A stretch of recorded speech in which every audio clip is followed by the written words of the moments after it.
কোটা আন্দোলনে যারা মারা যাচ্ছে এরা শহীদ কিনা, প্রশ্নটা বেশি আসছে একবার আমাদের কাছে। জুলুম প্রথার বিরুদ্ধে যারাই প্রতিবাদ করবে, জুলুমের বিরুদ্ধে, যে কোনো ডাকাতের গুলিতে মারা গেলে তো সে শহীদের সব পাবে। হ্যাঁ, সব পাবে। যে কোনো জালেমের জুলুম মারা গেলে শহীদ হবে সে। হ্যাঁ, বাকি এখানে নিয়তের ব্যাপার আছে। সর্বোত্তম শহীদ হলো হামজা ইবনে আব্দুল মুত্তালিব। কে? হামজা ইবনে আব্দুল মুত্তালিব, রাসূলুল্লাহ হাদিস, সর্বোত্তম শহীদ। ওয়া রাজুলুন, এবং ওই ব্যক্তি, এখানে রাজুলুন আরবি গ্রামার যারা জানেন, আর রাজুলু দ্য ম্যান, নির্দিষ্ট ব্যক্তি, আর ম্যান এ ম্যান একজন ব্যক্তি, যে কোনো ব্যক্তি।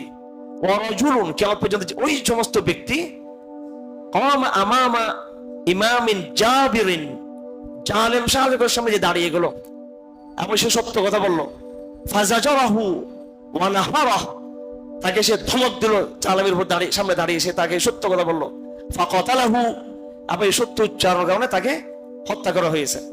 জালেম শাসক গোষ্ঠীর বিরুদ্ধে কথা বলতে গিয়ে যে ব্যক্তি মারা যাবে, সত্য কথা তাওহীদের কথা বলতে গিয়ে যে মারা যাবে, জালেমের জুলুমের শিকার হয়ে, রাসূলুল্লাহ বলেছেন হামজা ইবনে আব্দুল মুত্তালিবের পরে সে হলো সর্বোত্তম শহীদ। সুবহানাল্লাহ। জুলুম প্রথার বিরুদ্ধে যারাই প্রতিবাদ করবে, জুলুমের বিরুদ্ধে,